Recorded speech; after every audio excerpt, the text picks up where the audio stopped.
Emirates road നവീകരണ പ്രവർത്തനങ്ങൾ ആരംഭിച്ചു. യാത്രാ സമയം 45% വരെ കുറക്കാൻ ലക്ഷ്യമിട്ടുകൊണ്ടാണ് പദ്ധതി ആരംഭിച്ചിരിക്കുന്നത്.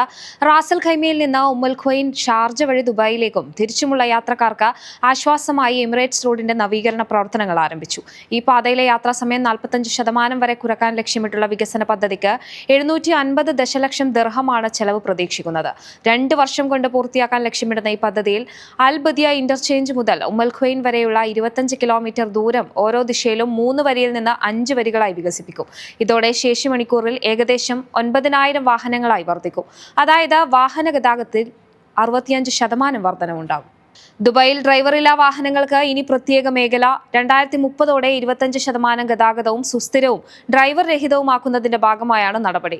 സ്വയം നിയന്ത്രിത വാഹനങ്ങൾക്ക് ഓട്ടോണമസ് സോൺ പ്രഖ്യാപിച്ച ദുബായ് കടൽ യാത്രകൾ സമന്വയിപ്പിച്ചാണ് സെൽഫ് ഡ്രൈവിംഗ് മേഖല പ്രഖ്യാപിച്ചത്.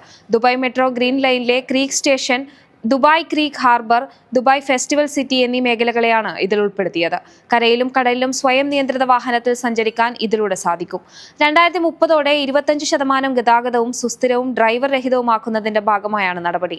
നിശ്ചിത സോണിൽ സ്വയം നിയന്ത്രിത ടാക്സി, ഷട്ടിൽ ബസ്, അബ്ര എന്നിവയിലെല്ലാം സഞ്ചരിക്കാവുന്ന വിധം പരസ്പരം ബന്ധപ്പെടുത്തിയാണ് സോൺ ഒരുക്കിയിരിക്കുന്നത്. ദുബായ് ഏറ്റവും സുന്ദരിയായ എമിറേറ്റ് ആക്കുന്നത് ലക്ഷ്യമിട്ട് പുതിയ പദ്ധതിയുമായി ദുബായ് കിരീടാവകാശി Sheikh Hamdan bin Mohammed bin Rashid Al Maktoum ലോകത്തിലെ തന്നെ മികച്ച സിവിലൈസ്ഡ് നഗരമാക്കി ദുബായിയെ മാറ്റുന്നത് ലക്ഷ്യമിട്ടാണ് നീക്കം.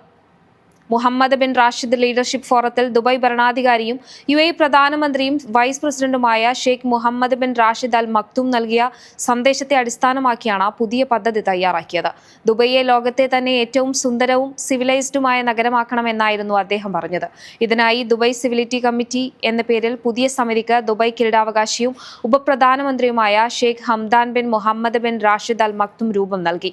7-അംഗ സമിതിയെ മുഹമ്മദ് അൽ ഖർഗാവി നയിക്കും.